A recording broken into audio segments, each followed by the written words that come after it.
ขอนอบน้อมของข้าพเจ้าจงมีแด่พระรัตนตรัยอภิวันทนาน้อมพระจอมไตรอันล้ำค่าพระพุทธาผู้โลกตั้งเป็นองค์แก้วหน่วยปฐมอภิวาทกราบก้มพระธรรมทรงผ่องใสเลิศวิไลงามงดดังสุริแยงพื้นผู้เป็นปืนหน้าบุญล้นพระสังโฆองค์เอกวันธนานพไว้ขมาก้มกราบการขอถวายความเคารพพระเจรานุธิระเพื่อนสาวธรรมิกทุกองค์ขอความสุขความเจริญจงบังเกิดมีแก่ญาติธรรมเมื่อสุขุสุคนที่สละเวลามาพร้อมกันต้อนรับขับสู่คณะพระภิกษุสงฆ์ที่เดินจาริกมาถึงวัดป่าหลัก19แห่งนี้ลำดับต่อไปพร้อมกันฟังธรรมด้วยความเคารพปุญญัญเจปุริโสกยิรเทนังปุนาปุนังตัมหิชันทังกยิราทาสุโขปุญญาสะอุจจโย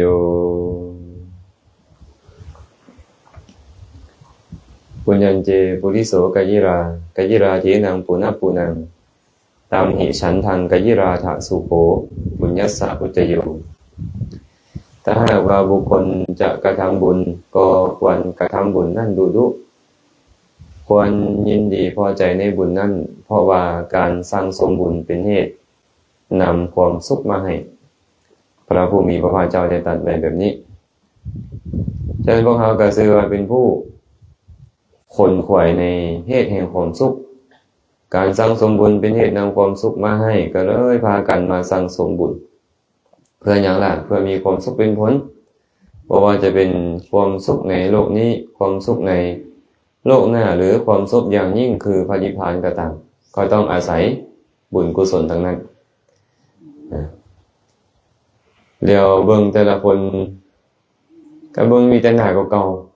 ๆเนาะเข้ามาเขตสวรรค์ก็มีแต่หน้าเก่าๆนี่แหละที่พ้นขวายอยู่ตั้งแต่มือแรกๆจนมาฮอดมือนี้ฉะนั้นก็พอเข้าใจได้ว่าเป็นผู้เฮ็ดบุญดุแม่นบ่ปุญญัญเจปุริโสกยิราถ้าหากว่าบุคคลจะเฮ็ดบุญกยิราเทนังปุณปุนังก็ควรเฮ็ดบุญนั่นดุเด้อควรเฮ็ดดุตามหิฉันทังกยิราทะควรชื่นชมยินดีพอใจในบุญหรือในการเฮ็ดบุญนั้นพร้อมสุโขปุญญสะอุจจโยเพราะว่าการสร้างสมบุญเป็นเหตุนำความสุขมาให้พวกเราก็มาร่วมกันสร้างสมบุญโดยเฉพาะมื้อนี้เป็นวันธรรมสวนะวันแห่งการฟังธรรมเมื่อกี้นี้คณะพระเจ้าพระสงฆ์ก็ได้พากันลงอุโบสถหรือว่าลงปฏิโมกข์เนาะอาตมาก็เฮ็ดหน้าที่ส่วนปฏิโมกข์ก็แบ่งบุญให้ญาติโยมนั่นเด้อไม่มีส่วนความแต่บุญอันใดที่ญาติโยมเฮ็ดแล้วอาตมาก็ขออนุโมทนาสาธุกันนำด้วยความหวังที่จะเจริญงอกงามในธรรมวินัยของพระสัมมาสัมพุทธเจ้าบ่ว่าจะเป็นบรรพชิตบ่ว่าจะเป็นคฤหัสถ์ก็ตามต่างกับมุ่งเฮ็ดในกิจของตนเองเพื่อให้ตนเองเป็นผู้เจริญงอกงามในธรรมวินัยของพระสัมมาสัมพุทธเจ้ามีธรรมอยู่10ประการที่พระสัมมาสัมพุทธเจ้าตรัสไว้ว่าเป็นเหตุแห่งความเจริญและเหตุแห่งความบ่เจริญในธรรมวินัยของพระองค์ในสมัยที่พระผู้มีพระภาคเจ้าประทับอยู่ที่วัดพระเชตวันนั่นแหละท่านพระอานนท์ได้เข้าไปเฝ้าพระผู้มีพระภาคเจ้าถึงที่ประทับพระผู้มีพระภาคเจ้าได้ตรัสกับพระอานนท์ว่าอานนท์บุคคลผู้ประกอบพร้อมด้วยธรรม10ประการนี้จะถึงความเจริญงอกงามไพบูลย์ในธรรมวินัยนี้บ่แม่นฐานะบ่แม่นโอกาสจะมีได้เป็นไปบ่ได้ดอกเด้ออานนท์ผู้มีธรรม10ประการนี้จะเจริญงอกงามไพบูลย์ในธรรมวินัยนี้เป็นบ่มีทางคันเจ้ามีธรรม10ข้ออยู่ในตัวเองนี่นะเจ้าจะโกนหัวทุกวันอุโบสถก็ตามเจ้าจะนุ่งห่มผ้าชีย่อมฟาดปานใดก็ตามบ่ถึงความเจริญงอกงามไพบูลย์ในธรรมวินัยนี้ได้ดอกธรรม10ประการมีอย่างใดอานนท์บุคคลผู้บ่มีศรัทธาจะถึงความเจริญงอกงามไพบูลย์ในธรรมวินัยนี้บ่แม่นฐานะบ่แม่นโอกาสจะมีได้คันบ่มีศรัทธานี่นะ เจริญงอกงามในธรรมนี่ธรรมวินัยนี่บ่ได้เนาะเป็นอะไรศรัทธาญาติโยมเป็นอะไรว่าศรัทธานั่งยกมือจอก็อยู่นี่บ่ว่าศรัทธาบ่แม่นเนาะศรัทธาคือหยังล่ะคือความเลื่อมใสความเลื่อมใสสัทธาตีติศรัทธาพุทธาทีสุปัสสาโทความเลื่อมใสในวัตถุที่ควรเลื่อมใสมีพระพุทธเจ้าเป็นต้นชื่อว่าศรัทธาฉะนั้นความเลื่อมใสในพระพุทธเจ้าความเลื่อมใสในพระธรรมความเลื่อมใสในพระสงฆ์นั่นแหละเอิ้นว่าศรัทธาการเลื่อมใสศรัทธาก็ต้องมีฮู้คุณเพิ่นก่อนเฮาจะเลื่อมใสในสิ่งใดสิ่งหนึ่งก็ต้องฮู้คุณของสิ่งนั้นก่อนเมื่อฮู้คุณแล้วความเลื่อมใสมันก็จังเกิดขึ้นแต่ถ้าหากว่าเจ้าบ่มีความเลื่อมใสเลยในพระพุทธในพระธรรมในพระสงฆ์การจะเจริญงอกงามในธรรมวินัยนี้บ่แม่นฐานะบ่เป็นโอกาสจะมีได้จากเลื่อมใสในอีหยังบ่เจ้าพวกเฮานี่นะนักเข้าเลื่อมใสในต้นกล้วยแม่นบ่เริ่มใส่ในต้นยางไปสิบ่เริ่มใส่ในต้นไฮต้นจิกไปสิบ่อ้อมไม่ทันเลยไปเริ่มใส่ศรัทธาในสิ่งเหล่านั้นคันเริ่มใส่นั้นก็บ่สามารถเจริญงอกงามในธรรมวินัยนี้บ่เอิ้นว่าความเริ่มใส่ในที่นี้อันจะเป็นเหตุให้ความเจริญก็เลยบอกว่าผู้บ่มีศรัทธาจะถึงความเจริญงอกงามไพบูรณ์ในธรรมวินัยนี้บ่แม่นฐานะบ่แม่นโอกาสจะมีได้อานนท์บุคคลผู้ทุศีลจะถึงความเจริญงอกงามในธรรมวินัยนี้บ่แม่นฐานะบ่แม่นโอกาสจะมีได้คันผู้ใดทุศีลนี่นะถึงจะย่างเข้าไปหาธาตุอิงหังธาตุโพนย่างไปหาธาตุหลวงก็ตามแหละขอให้เขาได้เจริญขอเขาได้เจริญในธรรมวินัยนี้เด้อเป็นไปบ่ได้แม้แต่เพิ่นว่าที่ใดคันผู้ทุศีลเจริญงอกงามในธรรมวินัยนี้บ่ได้ศีลแม่นหยังล่ะบัดเนี่ยความศีลนี่นะความเว้นขาดเว้นจากอย่างไรเว้นจากการฆ่าทรัพย์เว้นจากการลักทรัพย์เว้นจากการประพฤติผิดในกามเว้นจากการว่าตัวดื่มน้ำเมาเป็นต้นเอิ้นว่าศีลหรือความตั้งใจจะเว้นเอิ้นว่าศีลอันนี้สำหรับคฤหัสถ์ก็5ข้อนั่นแหละเป็นเบื้องต้นสำหรับบรรพชิตนี่หลายศีลของพระมีจักข้อก็บ่มีออก227เพิ่นว่าเพิ่นคิดในใจดอกเพิ่นบ่เว้า227นั่นน่ะเป็นสิกขาบทอยู่200ข้อกับ20ข้อเป็น220อธิกรณสมถะวิธีการสงบระงับอธิกรณ์ของสงฆ์อีก7ข้อรวมเป็น227เป็นเพียงข้อที่ต้องยกขึ้นมาสวดให้กันฟังทุกครึ่งเดือนเท่านั้นบ่แม่นศีลของพระมีสัมพันธ์ได้ศีลของพระมีหลายพันข้อต้องเว้นหลายครูบาอาจารย์นี่นะญาติโยมเอ้ยต้องเว้นหลายฉะนั้นผู้ใดก็ตามเพิ่นว่าบ่เว้นบ่มีความตั้งใจจะเว้นผู้นั้นเอิ้นว่าทุศีลผู้ทุศีลจะถึงความเจริญงอกงามไพบูรณ์ในธรรมวินัยนี้บ่แม่นฐานะบ่แม่นโอกาสจะมีได้อานนท์บุคคลผู้มีสุตตะน้อยจะถึงความเจริญงอกงามไพบูรณ์ในธรรมวินัยนี้ก็บ่แม่นฐานะบ่แม่นโอกาสจะมีได้คือกันสุตตะไม่หยังสุตตะการได้ยินได้ฟังเป็นบ่สุตตะเป็นว่าการได้ยินได้ฟังถูกป่ะแต่สุตตะในที่นี้เนี่ยบ่แม่นแค่การฟังสุตตะนี่หมายถึงความเข้าใจที่เกิดขึ้นจากการฟังแค่ฟังบ่ได้เข้าใจเลยบ่เอิ้นว่ามีสุตตะเอิ้นว่าฟังเสียงสุตตะก็คือปัญญาความรอบรู้ความเข้าใจที่เกิดขึ้นจากการฟังนั้นเอิ้นว่าสุตตะเนาะมีอยู่บ่พวกเฮานี่นะมีอยู่แต่เว้าดังบ่ได้บ่กล้าเว้าเต็มปากกันเนาะพอมีเล็กน้อยแต่พยายามมีเห็นป่ะเพิ่นมีคาถาเพิ่นบอกไว้แบบนี้สุดสูสาสุตวัฏฐนีสุตังปัญญายะวัฏฐนัง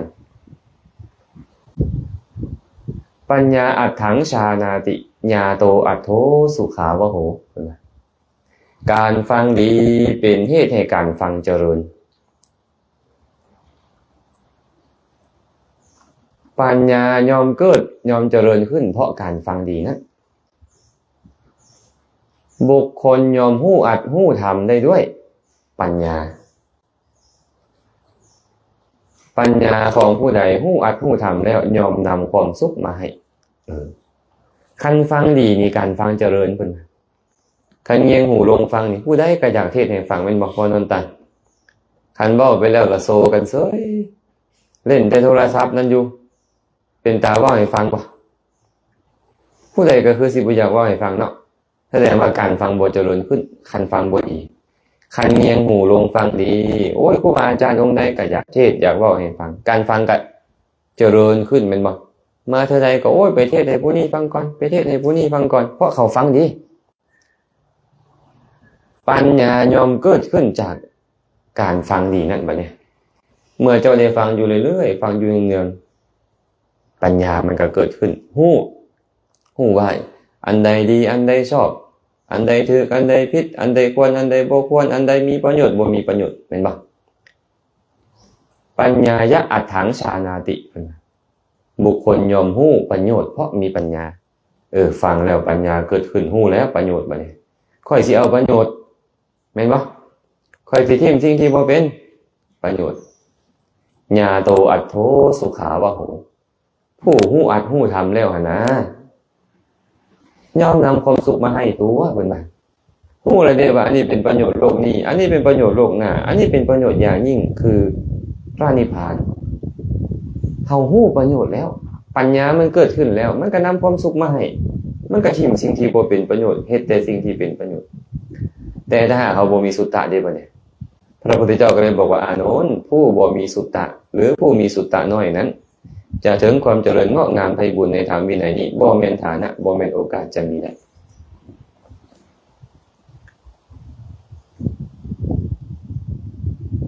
3ข้อแล้วเนาะอานนท์บุคคลผู้ว่ายากจะถึงความเจริญงอกงามไพบูลย์ในธรรมวินัยนี้ก็บ่แม่นฐานะบ่แม่นโอกาสจะมีได้คือกันผู้ว่ายากสอนยากนี่นะบ่เจริญในธรรมวินัยนี่ดอกเพิ่นว่าว่ายากนี่มีอยู่2ลักษณะเนี่ยโยม1เว้าแล้วโต้เถียงบางคนเนาะเว้าบ่ทันจบซ้ำขึ้นมาแล้วผู้อยู่ทางหลังก็สิแม่นแหละมึงทรงนี่เว้าบ่ทันจบความดอกขึ้นมาเลยเป็น10ความเลยเพิ่นนั่นน่ะขอให้ได้เว้าขอให้ได้เว้าส่วนขึ้นมาก่อนอันนี้เอิ้นว่ายากสอนยากบ่ถึงความเจริญงอกงามในธรรมวินัยประเภทที่2คือบ่เถียงแต่ค่อยบ่เฮ็ดไผสิเว้าหยังก็เว้าตัวค่อยบ่เฮ็ดนะค่อยบ่เอาตามนะอันนี้เอิ้นว่ายากสอนยากประเภทที่2คนที่ว่ายากสอนยากนี่คนอื่นจะยินดีในการว่ากล่าวบ่ฮู้จักพระชันนะบ่พระชันนะนี่เป็นสหายฮักของพระพุทธเจ้าเลยเกิดพร้อมกัน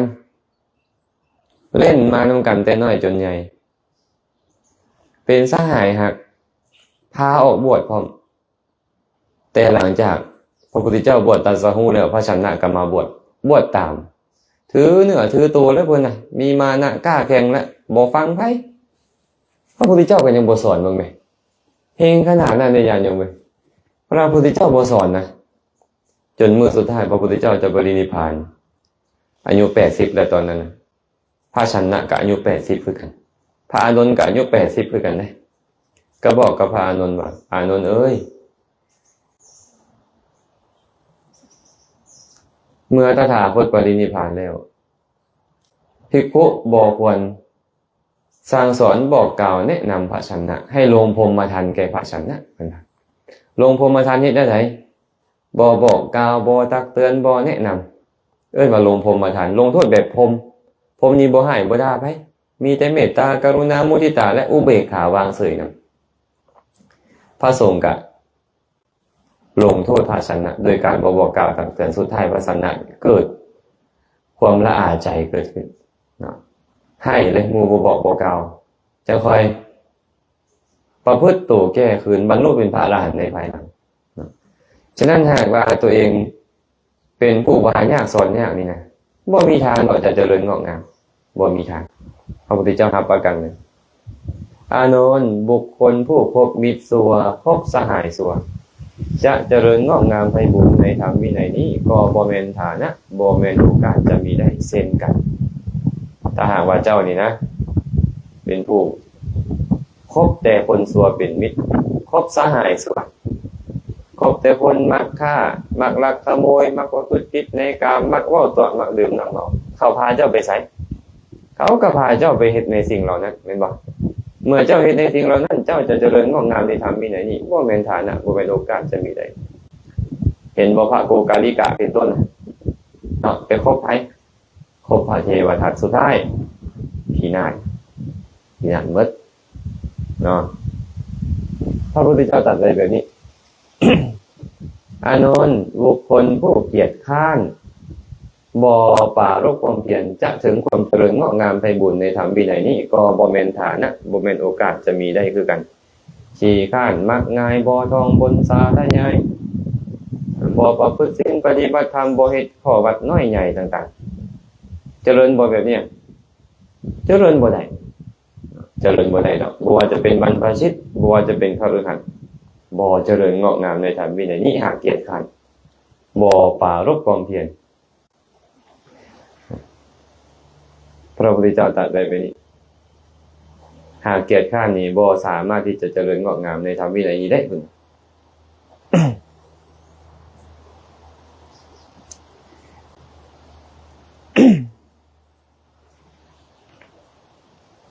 อานนท์บุคคลผู้มีสติเลอะเลือนก็บ่สามารถเจริญงอกงามในธรรมวินัยนี้ได้คือกัน สติเลอะเลือนเป็นอะไรสติเลอะเลือนเป็นผู้ที่บ่สามารถระลึกได้ในสิ่งที่เคยเฮ็ดสิ่งที่เคยเว้าผ่านมาแม้ดนนานหรือบ่มีสติอยู่กับปัจจุบันนี่แหละเอิ้นว่ามีสติเลอะเลือนมีสติเลอะเลือนเจริญบ่ล่ะแบบเนี้ยโอ้บ่ได้ดอกเพราะว่าศาสนานี่สอนหยังสอนให้มีสติสัมปชัญญะหากเจ้าบ่มีสติบ่มีสัมปชัญญะจะเจริญงอกงามไพบูลย์ในธรรมวินัยนี้บ่แม่นฐานะบ่แม่นโอกาสเป็นไปบ่ได้เลยอานนท์บุคคลผู้บ่มักน้อยสันโดษจะเจริญงอกงามในธรรมวินัยนี้ก็บ่แม่นฐานะบ่แม่นโอกาสจะมีได้คือกัน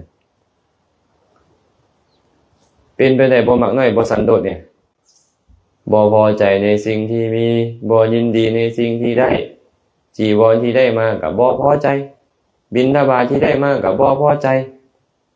ที่อยู่ที่ได้มาก็บ่พอใจกีฬาเภสัชบริการที่ได้มาก็บ่พอใจมันก็ต้องคนคอยต้องวิ่งเต้นแม่นบ่เพื่อแสวงหาปัจจัย4นั้นบางเทื่อก็ต้องเฮ็ดผิดศีลผิดธรรมได้บ่เนี่ยสำหรับคฤหัสถ์ก็อาจจะมีการฆ่ามีการลักขโมยมีการฉ้อโกงเพื่อให้ได้สิ่งเหล่านี้มาคันจะบ่สันโดษแม่นบ่ถ้าเป็นบรรพชิตนักบวชนี่ล่ะค่อยยอมทุศีลต้องไปเลาะคอผู้นี้เลาะคอผู้นั้นประจบประแจงผู้นี้ประจบประแจงผู้นั้นต้องสวดตะกรุดเขกบาลต้องเฮ็ดเวทมนต์กลคาถาบอกไว้ให้หวยบ่ล่อคนเข้าไปเพื่อให้ได้ทรัพย์ได้ปัจจัย4เนี่ยพินาศบ่แบบเนี้ยกุศลพินาศแล้วเมื่อกุศลพินาศเจริญงอกงามบ่เจริญงอกงามนี่เอิ้นว่าบ่มักน้อยสันโดษอานนท์บุคคลผู้ปรารถนาลามกก็บ่สามารถเจริญงอกงามในธรรมวินัยนี้ได้บ่แม่นฐานะบ่เป็นโอกาสจะเจริญงอกงามในธรรมวินัยนี้เป็นแบบใดปรารถนาลามกตัวเองบ่มีศรัทธาอยากให้เขาฮู้ว่าตัวเองมีศรัทธาตัวเองบ่มีศีลเลยอยากให้เขาฮู้ว่าตัวเองมีศีลตัวเองบ่มีสุตตะอยากให้เขาฮู้ว่าตัวเองมีสุตตะตัวเองเกียจคร้านอยากให้เขาฮู้ว่าตัวเองขยันตัวเองสติเลอะเลือนฟั่นเฟือนอยากให้เขาฮู้ว่าตัวเองมีสติตัวเองฟุ้งซ่านอยากให้เขาฮู้ว่าตัวเองมีสมาธิตัวเองมีปัญญาตามสามอยากให้เขาฮู้ว่าตัวเองมีปัญญานี่แหละเอิ้นว่าปรารถนาลามกเห็นบ่บางองค์เห็นญาติโยมเข้ามาปุ๊บเพิ่นต้องเดินจงกรมโลด เพิ่นต้องนั่งสมาธิโตแข็งโลดเห็นบ่เพิ่นต้องท่องบงสาธยายโลดเพิ่นต้องเฮ็ดคือตัวเองมีศรัทธามีศีล มีสุตตะหลุดนี่เอิ้นว่าปรารถนาลามกบ่เจริญงอกงามในธรรมวินัยนี้ได้บ่เจริญงอกงามเลยสุดท้ายได้ล่ะอานนท์บุคคลผู้มีความเพียรผิดบ่สามารถเจริญงอกงามในธรรมวินัยนี้ได้หรอกบ่แม่นฐานะบ่มีโอกาสที่จะเจริญงอกงามในธรรมวินัยนี้เห็นผิดเห็นบาปบ่มีบุญบ่มีการให้ทานบูชาบวงสรวงบ่มีผลของกรรมดีกรรมชั่วบ่มีโลกนี้โลกหน้าบ่มีสัตว์ผู้อุบัติขึ้นบ่มีบุญคุณของพ่อของแม่บ่มีเป็นต้นเราเนี่ยนี่เอิ้นว่าความเห็นผิดศาสนานี่สอนหยังสอนสัมมาทิฏฐิแต่เจ้ากลับเป็นมิจฉาทิฏฐิแล้วมันจะเจริญงอกงามในธรรมวินัยนี้ได้จังได๋บ่น้อยเลยญาติโยมครูบาอาจารย์ที่เข้ามาสู่ธรรมวินัยนี้แล้วแต่ว่ามีความเห็นผิดมีความเห็นวิปริตดึงญาติโยมออกไปทางอื่นบ่น้อยเลยเด้บ่น้อยเลยแม้แต่ญาติโยมคือกันท่านที่ฮู้พระพุทธพระธรรมพระสงฆ์แล้วแต่กลับมีความเห็นผิดก็บ่น้อยคือกันฉะนั้นจึงบ่ถึงฐานะแห่งความเจริญ10ประการนี้เนาะอานนท์นี่แหละธรรม10ประการถ้ามีในบุคคลใดบุคคลนั้นบ่สามารถเจริญงอกงามในธรรมวินัยนี้ได้นี่จังบ่งเลยเวลามันสมไวเนาะเดี๋ยวเบิ่งกับตาบ่เห็นหุ่งแล้วเบิ่งมงนี่ก็ได้สงสัยตาลายแล้วแหละนี่เนาะอันนี้10ข้อทวนก่อน1บ่มีศรัทธา2บ่มีศีล3มีสุตตะน้อย4ว่ายากสอนยาก5คบมิตรชั่วคบสหายชั่ว6เกียจค้าน7สติเลือกเลือน8บ่มักน้อยสันโดษ9ปรารถนาลามก10มีความเห็นผิดอานนท์ทำ10ประการนี้แหละมีในบุคคลไหนบุคคลนั้นจะถึงความเจริญงอกงามในธรรมวินัยนี้บ่แม่นฐานะบ่แม่นโอกาสจะมีได้ตรงกันข้ามมาเนี่ยอานนท์บุคคลผู้ประกอบด้วยธรรม10ประการยอมเจริญงอกงามในธรรมวินัยนี้เป็นฐานะเป็นโอกาสจะมีได้10ประการมีอย่างใด1มีศรัทธา2มีศีล3มีสุตตะ4เป็นผู้ว่าง่ายสอนง่าย5คบมิตรดีคบสหายดี6เป็นผู้ขยันหมั่นเพียรบ่เกียจคร้าน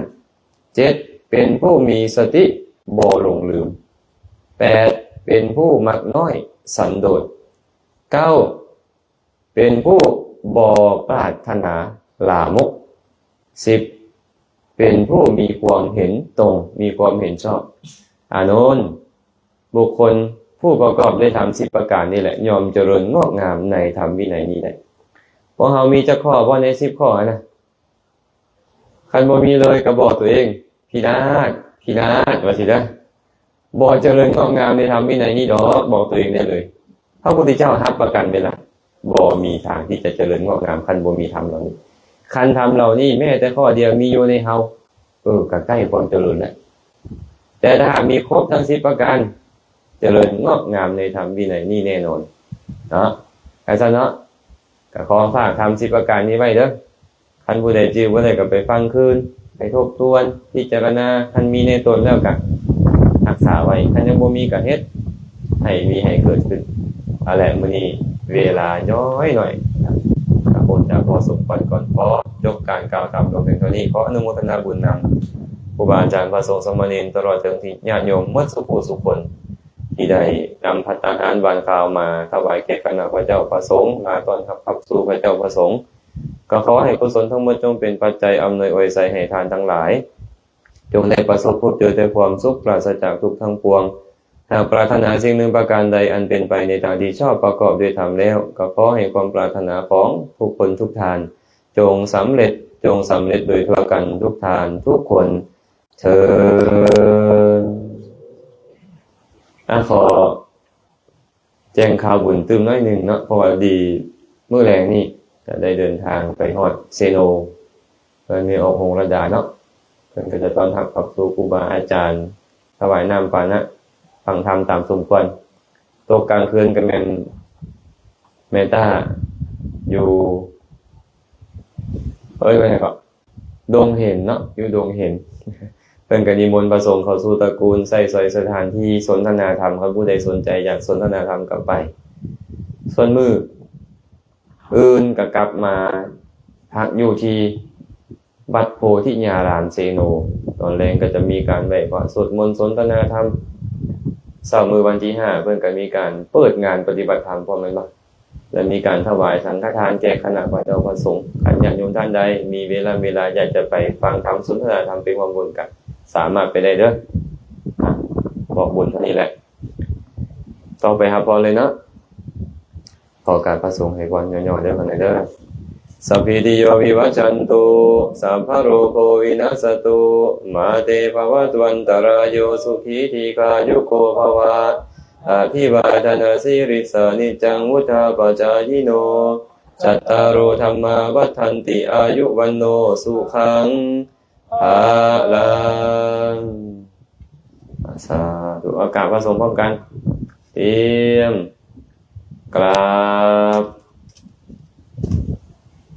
กร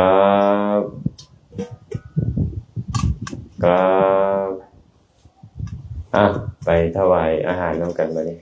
ความจริงเลยเพิ่นประเคนนั่นแหละแต่ไปซอยกันไปจับนำ